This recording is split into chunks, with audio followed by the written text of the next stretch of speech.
Morning po mga kapatid. Ito po yung nakumpleto ko po yung aking tataniman. For yung piniprepare kong taniman, nakumpleto nung ating dragon fruit na galing sa seedling tray.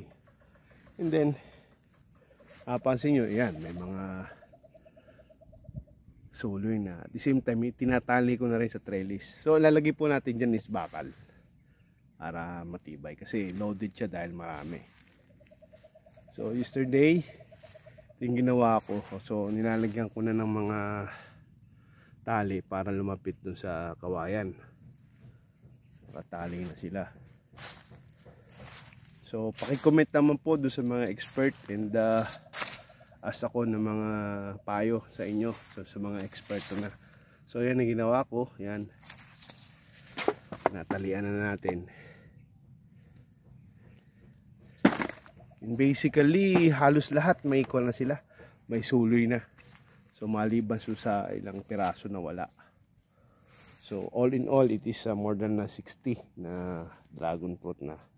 And ito po yung area na lagyan natin ng dragon fruit. So malaki-laki yan.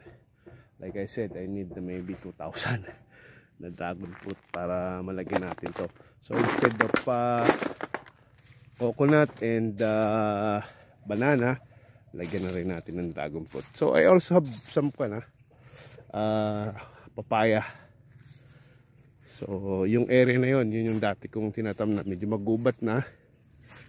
May calamansi and papaya. So yesterday nagtanim na rin ako ng 30 pieces na papaya ulit to augment yung ating mga papaya. So